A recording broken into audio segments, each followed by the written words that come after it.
Well, I suppose we have to start with the big one that's hit all the headlines this week for all the wrong reasons. UEFA are now wading in on the controversy surrounding the Republic of Ireland's women's team's chant was sectarian. Yeah.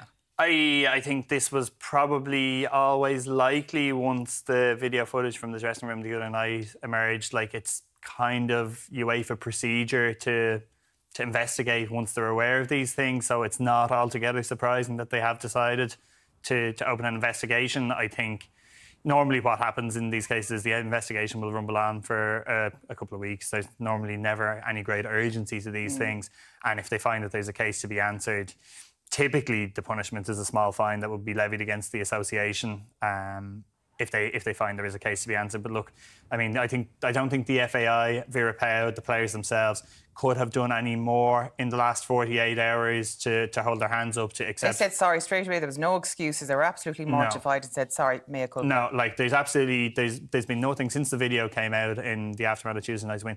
They couldn't have done anything differently, and I would suggest they couldn't have done anything better either. They have addressed the situation as well as possible, and really, I think, you know, while this may resurface in a few weeks' time when UEFA hand down the decision, whatever it is, I think really that the story probably has come to an end. Yeah, when you hear, I suppose the DUP did complain to UEFA because of it, and there's a lot of high-profile people who are speaking out against it. But if you look at what people are saying on the ground, I mean, the song in question is now #1 in the Irish charts. Not only that, it's #6 in the UK charts. So it does say a lot about how the normal punter perhaps feels about the controversy. Yeah, and I think really when you look at the song, it's not an inherently Republican rebel song. Like, it's a song that was written about Glasgow Celtic. It has a line that, as everybody accepts, and as the players, Vera Pauw, the team, that shouldn't be sung, and that's the real issue here.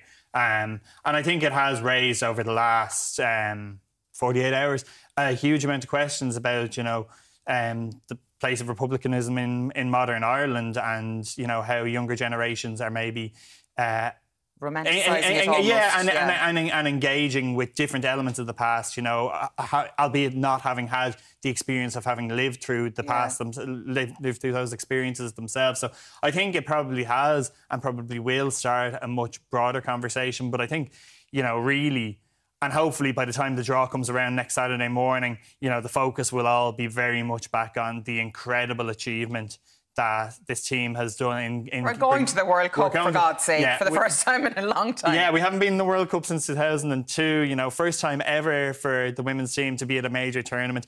The buzz in Australia, New Zealand next summer, like the achievements, like what this win on Tuesday night has done for the generations of young girls and women that are to follow is incalculable. Like, this is an absolute game changer. And I think really, you know, yes, it's absolutely regrettable that this story has overshadowed the last 48 hours and that it's happened, but let it not take away anything from an absolutely monumental achievement. Like, and that's really, you know, I think come next summer, the whole country is going to be buzzing. Every single member of that squad, I mean, they must be so thrilled because the achievement is astounding what they've done, absolutely astounding.